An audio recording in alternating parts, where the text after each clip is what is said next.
Y'all haven't seen my face in a minute. What's up, everybody? That was that was terrible.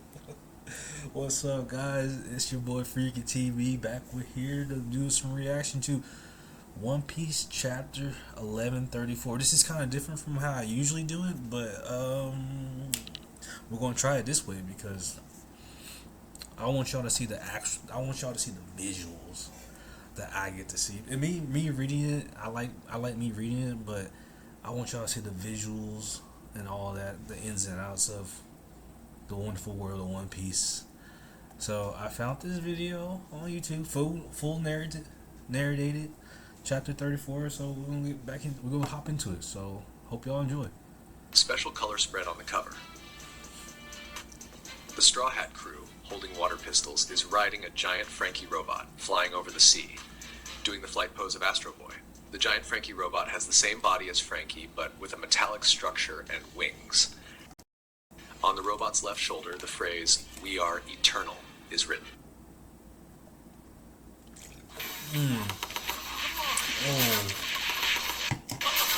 Ooh.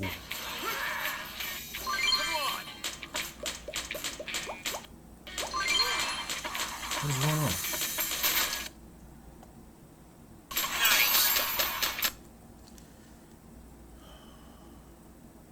Is written. This color spread is a tribute to Kazuki Yao, Frankie's voice actor in the One Piece anime, sorry about who announced that. he will stop dubbing the character from now on. Title. Hey, the voice actor for Frankie, thank you for what you've done for the character of Frankie in the razzle dazzle that you bring to Frankie. Frankie's low key one of my favorite characters. Like, he's not up there in a top echelon, but like he's so fucking funny. Very sad, very sad that he's leaving. But hey, good luck on your retirement. You did One Piece of justice for all these years. So hey, salute to you. The Owl Library. The chapter begins exactly where 1130 ended. Luffy now has his hand extended in gratitude. As Luffy, Solo-san, I understand that one of my subordinates was under your care. Please accept my gratitude. Luffy don't sound like that. Allow me to introduce myself. Luffy is speaking in a Yakuza-style manner, so everyone is having fun because nobody has any idea where he learned to speak like that. Yeah, what the Sanji fuck? says, "Where did you even learn this?" Robin, standing in Saul's palm, says, "This is Luffy." Note, Luffy used the phrase "Ohikinasute," which means, "Please allow me to introduce myself."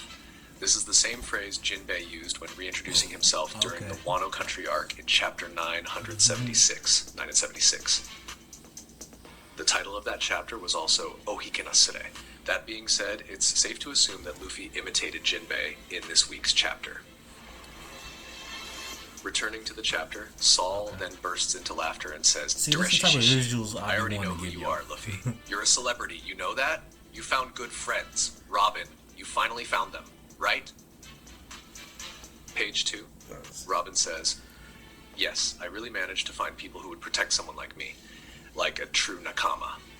The Straw Hats turn around, crying. The entire Straw Hat crew, except Luffy, Zoro, and Jinbei, starts crying again. They all say together, "We will protect you forever, Robin." Saul then says, "Ah, but you, Robin's companions, traveling so far to Elba, thank you so much for coming. Sorry for scaring you." Anjay and I rehearsed that act together many times, referring to the joke they played on Robin.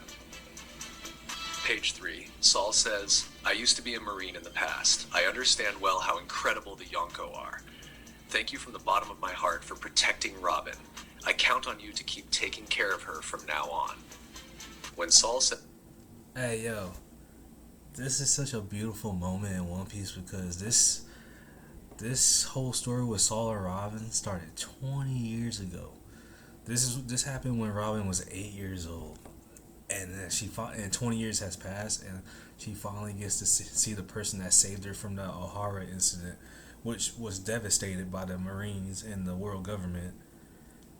Like she was a sole survivor of her own island, and the fact that she gets to meet Saul again after him saving her all these years later, It's beautiful. It gives you chills, man. Like, see, this is why I like Oda so much because he has so many pieces in One Piece right now that he's building on, and also with the Straw Hats and also with the other crews, like the whole world building and everything. It's just like there's been a lot of crazy stuff, like that whole egghead situation, and like they're decompressing from that adventure right now. But the fact that she gets to see Saul is like a little victory. You know, big doves over here. You know, hey. Says these words, we see the entire Straw Hat crew, and Luffy is very proud of what he's hearing, with crossed arms and a proud smile on his face. Lilith then appears, saying, "Hey, Saul, it's me, Vegapunk."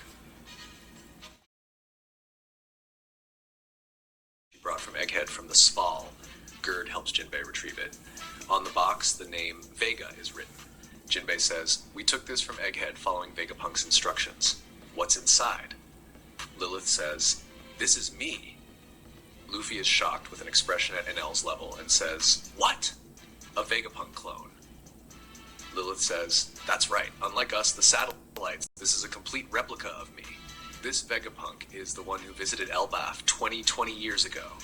Of course, the government would start suspecting if Stella simply left the lab for several months. Right? We met. You know what?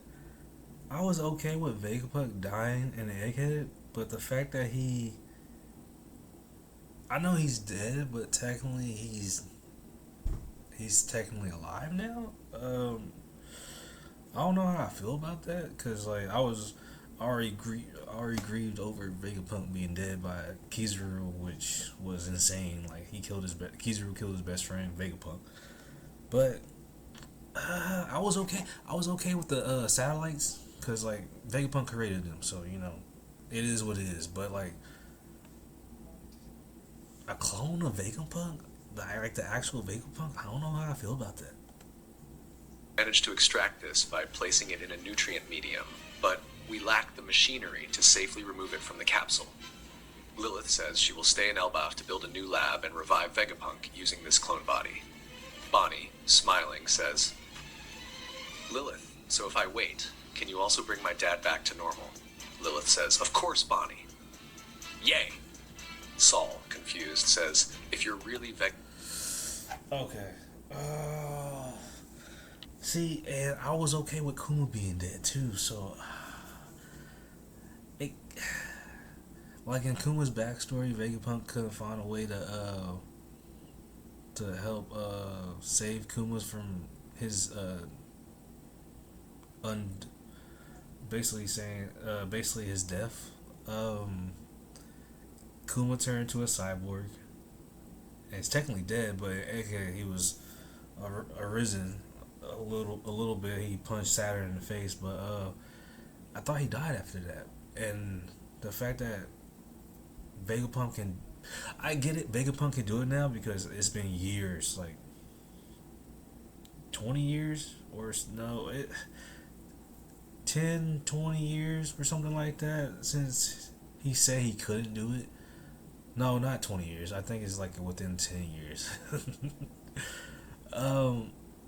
I get it. He has the technology now to be able to do this type of stuff, but like in Kuma's backstory, I was just like, I'm okay with Kuma dying because he died for a good cause for his daughter, and I don't know. It'd be, you know what? I'll be okay with it because Bonnie, she deserves a W. You know, she deserves this because she became the pirate. She became a pirate to go find her father Kuma. So like, all in all, this whole situation, yeah, okay. You know what? I'm okay with it. I'm okay with Kuma being alive, but Vegapunk, I don't know. I'm okay with Lilith being Vegapunk, if you know what I mean. Vegapunk, it's a happy reunion after 20 years. But my head can't keep up with this. Why did you turn into a woman? Lilith then says, "Oh, that. I'll explain later." Then we see the giant woman who helped Saul with the act. She says, "Is it over, Sensei, or are we still acting?" Saul then says, "That's enough. Thanks for the help. Actually, this spring is also a playground." The girl then says, "It was for Professor Saul's play. We needed them to stay quiet. Saul, you went overboard with the act, so you gave yourself away too quickly." Sorry for the delay in introducing myself. I'm Professor Saul's assistant, Anjay. She's evil. Okay, I already see it. The look on her face, she's Owl fucking Library, librarian assistant, Anjay's. She says a prestigious library full of rare books and one of the most respected in the academic world. Guess what? You can bring your phone to Metro and get one line with unlimited 5G for $25 a month. That's cool because I love my phone. And you'll be We love ads over here, Page baby. 4. Anjay says, if you want, we can give you a tour. Luffy, smiling, says, let's go, it sounds fun. Usopp, also very excited, And says, no, I'll go I don't first, have YouTube Luffy. Premium. That's the school where I'm the still children on of the come Elbaf up. study, the Uchi School. It was founded at the request of the former king just don't know 20 my years ago password. by Professor Saul. Luffy, wow, sounds fun. Wait, I Take don't- us wherever I you don't want, think I have Anjay and YouTube Gerd. Premium. But I still don't know my password. Double so- spread, pages 5 and 6. While Gerd and Anjay are taking the crew on a tour, Saul is going to show the library to Robin, Chopper, Lilith, and Bonnie. Nami invites Chopper. Chopper, let's go, calling him to see the school. Chopper responds, I want to see the library. Are the books there big? Brooke says, me too. The school makes me feel nostalgic. Sanji says, Nami-san, I will protect you. Frankie says, I'm more interested in the giant tree on this island. Jinbei says, it's enormous, isn't it? Hey, the crew splitting up, and you know, mini adventure time. Okay, Frankie and Jinbei together. I think that's a interesting combo because they're both funny and goofy. Like Frankie is like a laid back uncle, and Jinbei's the more serious uncle. So like them put together is just, I think it's a funny combo. Chopper, Robin, Bonnie, and Lilith, and Saul.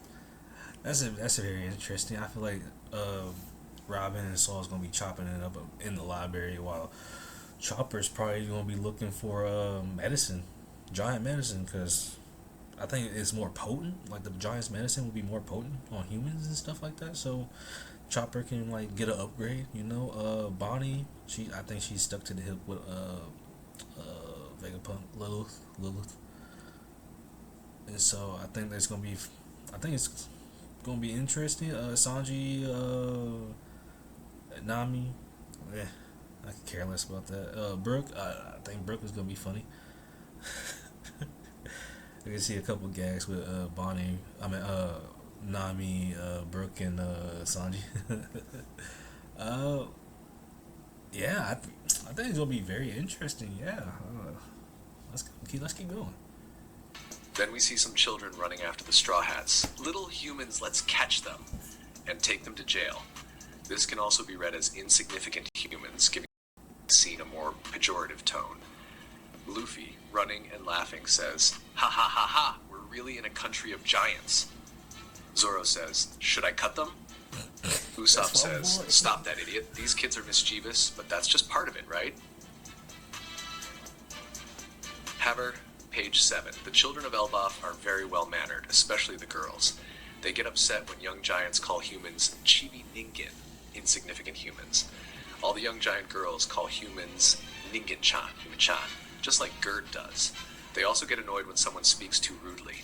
They don't like being called omae, a very informal and rude way of saying you in Japanese.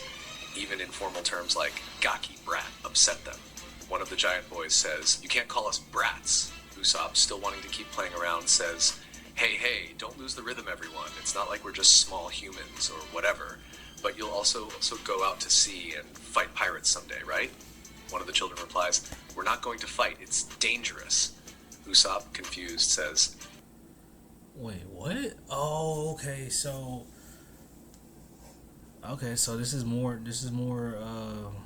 on Loki's dad, the previous ruler of Elbaf. He did say that he wanted to go away from that type of giants, the violence and the war. I think he didn't want to do that, so I think he reformed Elbaf into like trades and like learning about history and like giving knowledge and just helping people out more or less. Cause I assume when we got to Elbath that it's just gonna be roughhousing and just crazy shit, but the new generation of Elbath warriors are just probably gonna be scholars. So I think that's more part of Saul, cause Saul's a good teacher to me. Like he probably learned a lot over the years with O'Hara books. So I get it, but I'm not disappointed. But it's not what I expected. I didn't expect this from Elbath. Well, the kids. I didn't expect the kids to be like that. I thought the kids were gonna be like Rugrats or something like that, or Foster Imaginary Home or some shit like that. Huh? But aren't you the next generation of Elbaf warriors? A voice suddenly says, "Hey, don't call them that. That term is outdated." Page Okay. 8. The voice catches Zoro's attention and he says, "Huh? Who's that adult voice?" Usopp, still shocked by the revelation, asks, "What do you mean by outdated?" The children then say, "You'd better get out of there. Yeah, you're going to get scolded. It's because you're on Professor Ripley's body." A woman's voice says, "Wow, giant ants." Luffy and Usopp exclaim, "On top of a giant?" "Sorry." Morsa Academy Biology Professor Ripley. Luffy is on Ripley's chest, similar to when he met Shirahoshi. Ripley says, "Oh, it's fine. You're not heavy at all." In response to Usopp's question, Ripley explains, "Are you surprised? The warriors of Elbaf who explored the world, those were 100 years ago. Offenses, violence, looting, wars, those times are behind us now. It's no longer like that." Page 9, Ripley continues, Wow. "Welcome. Saul spoke about you. You're the Straw Hat crew, right?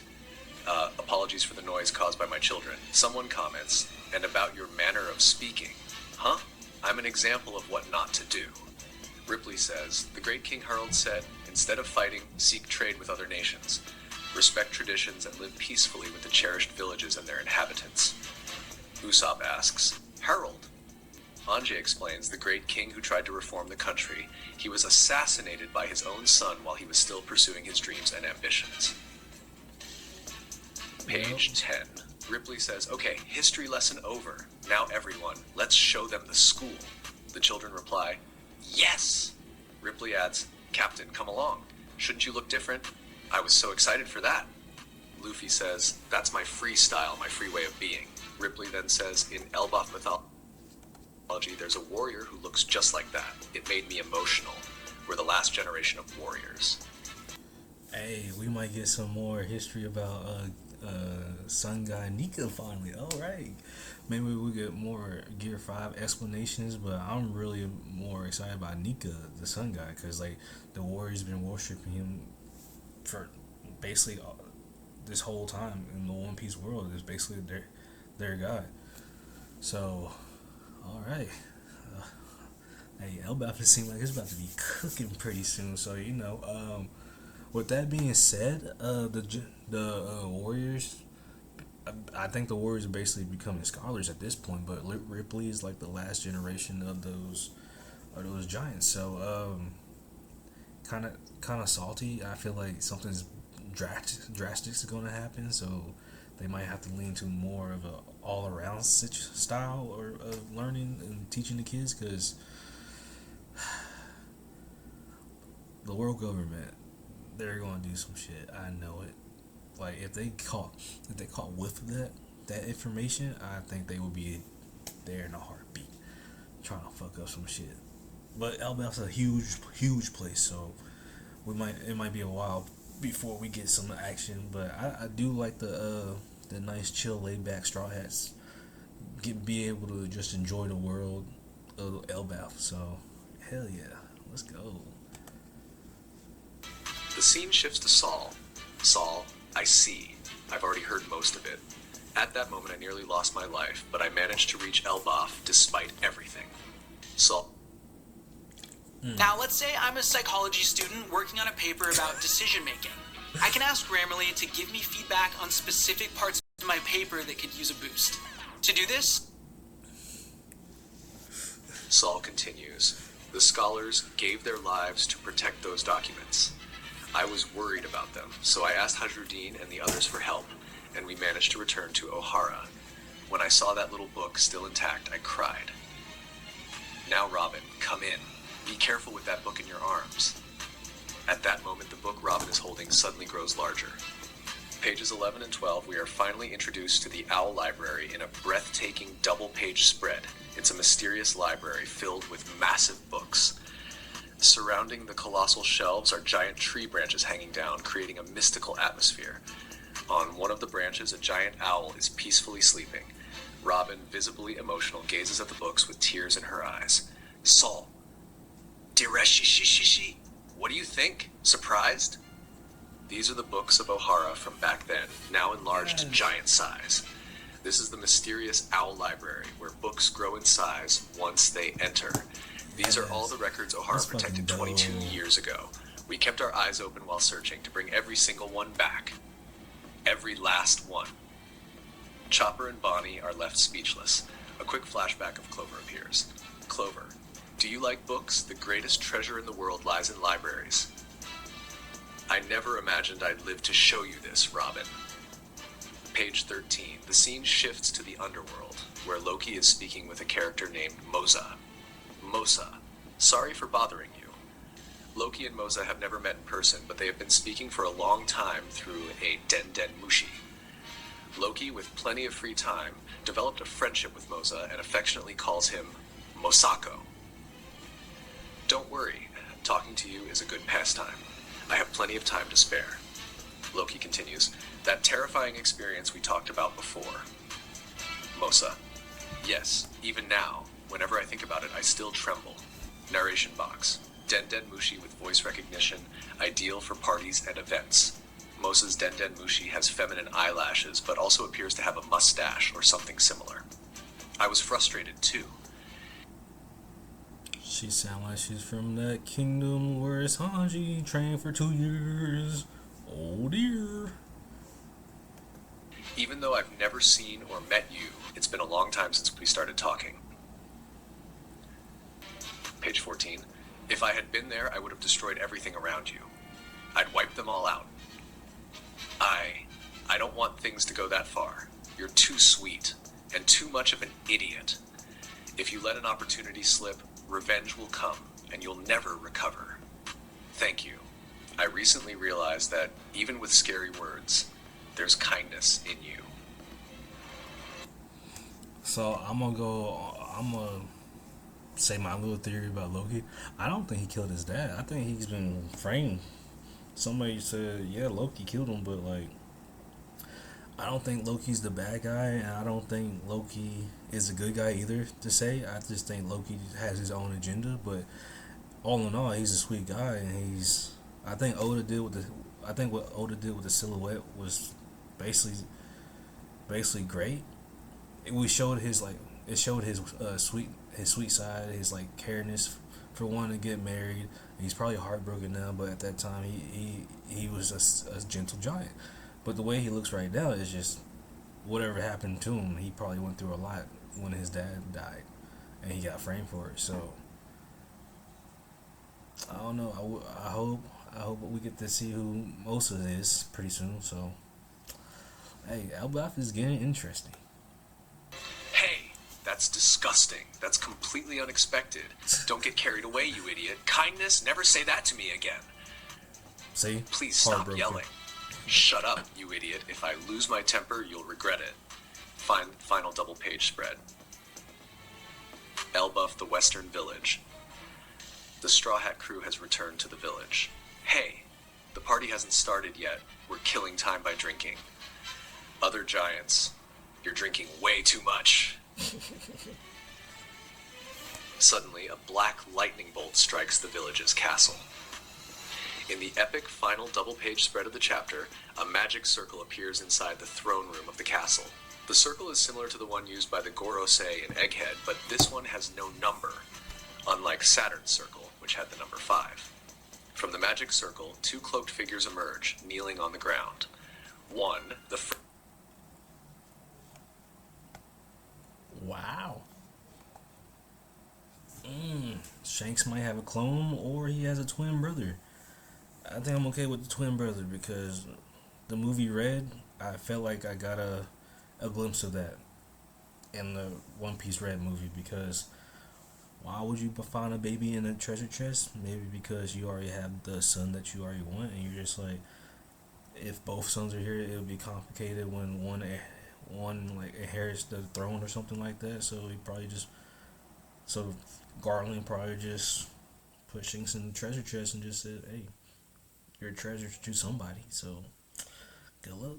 I don't know, but this is very interesting because I don't think that it's our Shanks, but why was it'd be crazy if Shanks was playing both sides. I don't think he's evil or anything, but like I don't think this is Shanks. Nah, I think it's a clone or a twin brother. First figure is the hooded Shanks, who was shown talking with the Gorosei during the last Levelly, chapter 907. 2. The second figure appears to be a mysterious woman with bandages covering her mouth and hair obscuring her right eye. End of One Piece, chapter 1134. Note, next week, the weekly show. Hey, so that's the end of that chapter. My bad. This Shanks figure right here, this fellow right here. I'm sorry, I don't know where I'm pointing at. I think there's some shit about to happen, bro. All right.